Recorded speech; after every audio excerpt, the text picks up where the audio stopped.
semaines. Et on continue pas à parler de ça. Jusqu'à ce que Dieu nous dise d'arrêter. Donc, que faire face à une situation difficile? Que faire dans une tempête? Et suivez-nous bien. Nous n'avons pas dit que face à une situation chaotique, il est question de la changer. Ce n'est pas ce que nous disons. Ou bien c'est ce que nous disons? Que nous devons faire un effort pour changer les situations.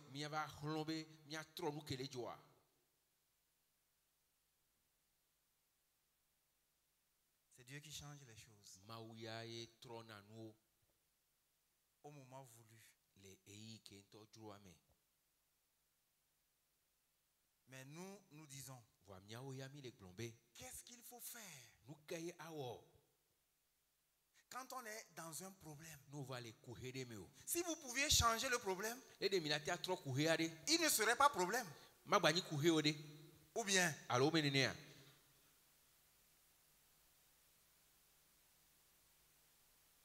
si vous êtes pris par une inondation, mais si vous pouvez changer ça, mais vous ne serez pas dedans. Vous avez un problème parce que le problème est arrivé et qu'il vous dépasse. Et il vous abat. Et il veut vous emporter. Maintenant, comment faire pour tenir bon?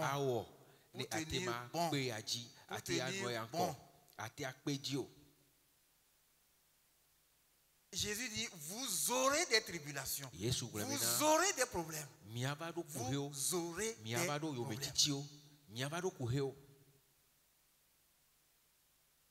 Donc, on ne peut pas éviter ça. Et donc, qu'est-ce qu'il faut faire? On a beaucoup parlé de ça. Mais je voulais apporter un ingrédient ce matin. Un ingrédient ce matin. Tournez avec moi dans Hébreux 6. Le verset 19. Je vais lire ça. Et puis je vous parlerai de l'espérance. Il est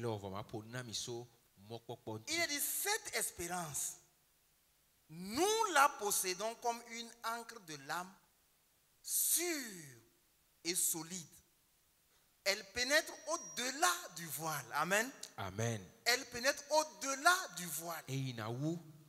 Là où Jésus est entré pour nous comme précurseur, comme devancier.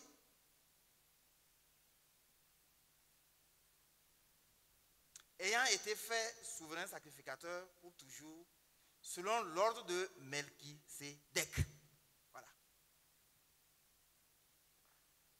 Donc je disais que j'aimerais rapidement parler de cette expression, de ce mot qui est espérance.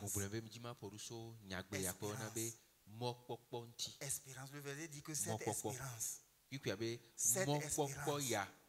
Vous savez, quand Dieu nous a sauvés, il nous a donné une espérance. Il nous a donné une espérance. Il ne nous a pas sauvés comme un sapeur-pompier. Il ne nous a pas sauvés comme un policier. C'est vrai que ces gens font du bon boulot. Mais ils ne nous donnent pas l'espérance. Ils nous sortent d'un danger. Et puis tu vas te débrouiller. Mais quand Jésus nous a sauvés, quand Dieu a conçu le plan, c'est assorti de ce qu'on appelle espérance. Et il dit, Dieu a tellement aimé le monde qu'il a donné son Fils unique, afin que quiconque croit en lui, qu'il ait la vie éternelle. C'est notre espérance. C'est notre espérance. C'est notre espérance. Et la Bible dit que cette espérance-là, elle est vivante. Elle est vivante. Elle est vivante. Je vous donne le verset. Dans 1 Pierre 1, verset 3, il est dit qu'on est régénéré pour une espérance vivante. Donc, on n'est pas abandonné à nous-mêmes. Et la deuxième chose, cette espérance que Dieu nous a donnée, c'est une bonne espérance. Elle est bonne. Elle est vivante. Et elle est bonne. Dans 2 Thessaloniciens 2, verset 16. Il nous a donné par sa grâce une bonne espérance. Une bonne espérance. C'est pourquoi c'est bon d'être chrétien. C'est pourquoi c'est bon d'être chrétien. C'est pourquoi le chrétien est toujours joyeux. C'est pourquoi le chrétien est toujours confiant. Déstabilisé. Le chrétien ne déprime pas. Parce qu'il a une bonne espérance. La troisième chose, dans Tite 2, verset 13, une espérance bienheureuse. C'est une espérance. Donc c'est quelque chose de sûr. Quelque chose de joyeux. On n'est pas en train d'attendre dans l'incertitude. On n'est pas en train d'attendre quelque chose qui peut arriver à mal. Nous attendons quelque chose qui va arriver de bien. Que l'auteur de Hébreux dit, frère Adrien, tu l'as posé de l'âme sûre, solide, et que ça pénètre jusqu'au toile. Est-ce qu'on peut regarder l'image? Cette espérance est comparée à l'encre. C'est ça. Vous voyez, métal, le logo de. Donc, tous les bateaux possèdent ça. Tous les bateaux possèdent ça. Il n'y a aucun bateau qui sur la mer sans être muni de ce truc. Aucun. Même si comme soi, il a besoin de ça là. Il a besoin de ça. Et quel est le rôle de ça? Stabiliser le bateau. C'est de le stabiliser. C'est de faire en sorte que le bateau tienne. Lorsqu'il est parce qu'en pleine mer, et pendant son voyage, il peut rencontrer des difficultés violentes. Et ça peut couper le bateau. Mais l'élément là, l'autre l'utilise bien. C'est lui qui va stabiliser le bateau. Stabiliser le bateau. Et ça que le câble, malgré les vents qui continuent, il n'a pas pour mission d'arrêter le vent. Il n'a pas mission d'arrêter la tempête. Il a mission de stabiliser le bateau. Et d'éviter le bateau. Donc le bateau est on lance ça. Et ça va approfondir. Ça va approfondir. Ça va continuer. Un rocher. Et stabilise le bateau. Est-ce que vous êtes là? C'est pareil. C'est pareil. Un pilote, il est en difficulté. Il ne lance pas l'encre. Qu'est-ce qui va se passer? Qu'est-ce qui va se passer? Il va couler. Il m'a même pas ici. On dit qu'il va avoir un port à nous profond. Et approcher. Il ne lance pas l'encre. Qu'est-ce qui va se passer? Il va couler son couple. Est-ce que c'est la faute à la on va utiliser l'encre. Les bateaux sont équipés de l'encre. Ou pas équipés d'espérance. Lancez votre encre. Lancez votre encre. La Bible dit que ça pénètre jusqu'au-delà du voile.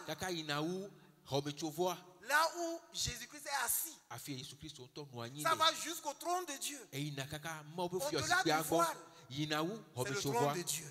Où il y a la présence de Dieu pour intercéder pour tout le peuple. Et c'était l'assurance du peuple. C'était l'assurance du peuple.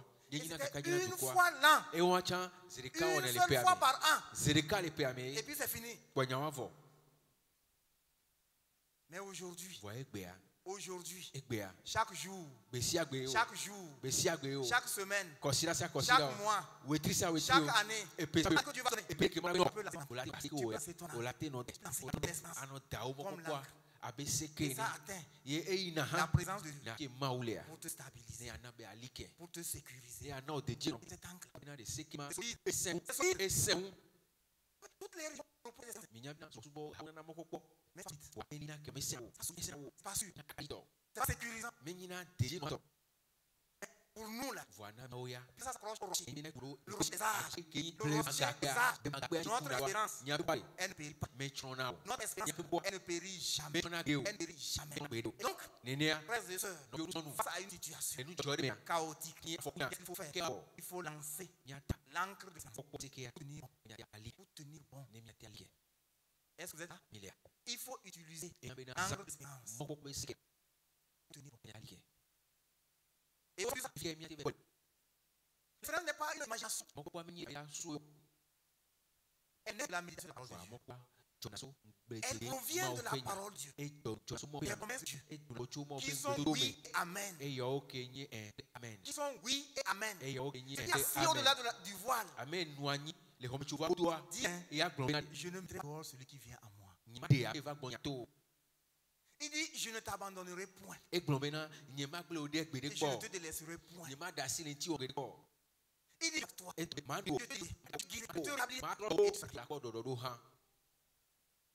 que ça ne communique pas quelque chose? Les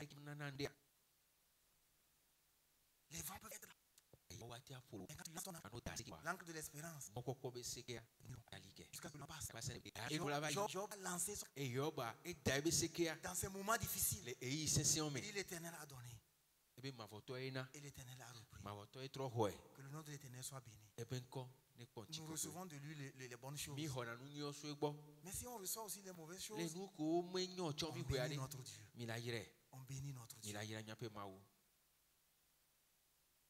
Dans 2 Rois, verset 4 et chapitre 4, verset 23, cette femme, la Sunamite, elle avait son fils mort et couché dans la chambre. Au lieu de paniquer, au lieu de crier pour émetter le quartier, comment on fait chez nous? Il y a un cri de détresse. Et toutes les femmes du quartier savent que quelqu'un est tombé. Et tout le monde sort de la maison. Et on court vers là, poussant des cris. Des cris de détresse. Mais cette femme a lancé son encre d'espérance. Elle dit, tout va bien. Tout va bien. Dis, oh, mais pourquoi tu veux aller voir le... Non, tout va bien. Tout va bien. Mais il y a une situation chaotique. Son unique fils est mort. Elle dit, tout va bien. Tout va bien. Vous savez, une mauvaise nouvelle peut te bouleverser. Bouleverser ton âme. Bouleverser ton esprit. Qui n'est pas sorti un jour de chez le médecin bouleversé?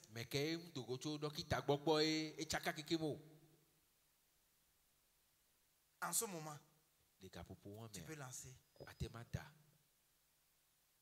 ton encre et tenir bon. Et tenir bon. Amen. Amen. Je peux vous donner un exemple. Les gens qui n'ont pas utilisé leur encre. Israël a failli. Israël a failli. Israël a failli. Dans Ézéchiel 37, verset 11, il me dit, fils de l'homme, ces eaux, c'est toute la maison d'Israël. Voici, ils disent, je cite, nous sommes défiés. Notre espérance est détruite. Nous sommes perdus. Ils n'ont pas utilisé leur encre. Ils n'ont pas utilisé leur encre. Ils n'ont pas utilisé l'espérance. Esdras 10, verset 2. Oui, nous avons péché. Nous avons fait ce qui est mal au vu de notre Dieu. Nous avons eu des comportements bien. Mais Israël ne reste pas pour cela sans espérance. Peu importe ce qui arrive dans ta vie, j'aimerais te dire que tu ne restes pas pour cela sans espérance. Tu ne restes pas pour cela sans espérance. Parce que tu la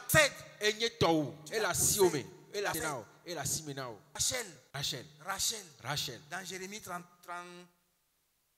Bon, vous cherchez.